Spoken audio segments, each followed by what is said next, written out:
ಪ್ರತಿಭಾ ನಂದಕುಮಾರ್. ನಾವು ಹುಡುಗಿಯರೇ ಹೀಗೆ.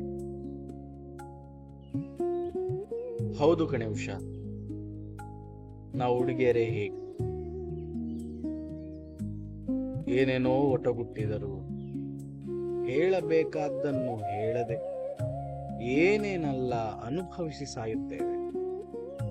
ಜುಮ್ಮೆನ್ನಿಸುವ ಆಲೋಚನೆಗಳನ್ನೆಲ್ಲ ಹಾಗೇ ಡಬ್ಬಿಯೊಳಗೆ ಹಿಟ್ಟು ಒತ್ತಿದಂತೆ ಒತ್ತಿ ಒತ್ತಿ ಗಟ್ಟಿ ಮಾಡುತ್ತೇವೆ. ಹೇಳಬೇಕು ಎನಿಸುವುದನ್ನು ಹೇಳ ಹೋಗಿ ಎದರಿ ಏನೇನೋ ತೊದಲುತ್ತೇವೆ.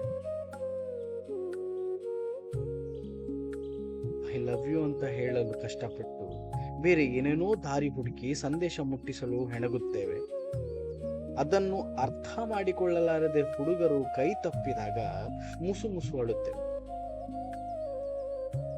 ಕೊನೆಗೆ ಬೇರೆ ಯಾರನ್ನೋ ಮದುವೆಯಾಗಬೇಕಾದಾಗ ನಾವೇ ದುರಂತ ನಾಯಕಿಯರೆಂದು ಭ್ರಮಿಸಿ ಎಲ್ಲರ ಅನುಕಂಪ ಬಯಸುತ್ತೇವೆ.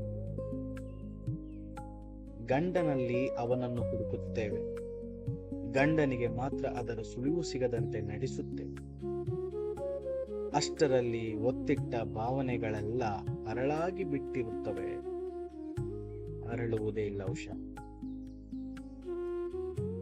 4 ವರ್ಷಗಳಲ್ಲಿ ವಿಪರೀತ ದಪ್ಪವಾಗಿ ಕೈಗೊಂದು ಕಾಲಿಗೊಂದು ಮಕ್ಕಳಾಗಿ ಏದುಸಿರು ಬಿಡುತ್ತಾ ತರಕಾರಿ ಕೊಳ್ಳುವಾಗ ಅವನು ಸಿಗುತ್ತಾನೆ. ನಮ್ಮ ಇಂದಿನ ಅವಸ್ಥೆಗೆ ಅವನೇ ಕಾರಣ ಅಂತ ರೋಷ ತಾಳುತ್ತೇವೆ.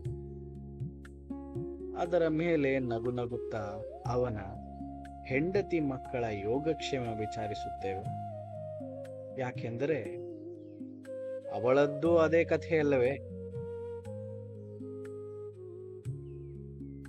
ಹೌದು ಕಣೆ ಉಷಾ, ನಾವು ಹುಡುಗಿಯರೇ ಹೀಗೆ.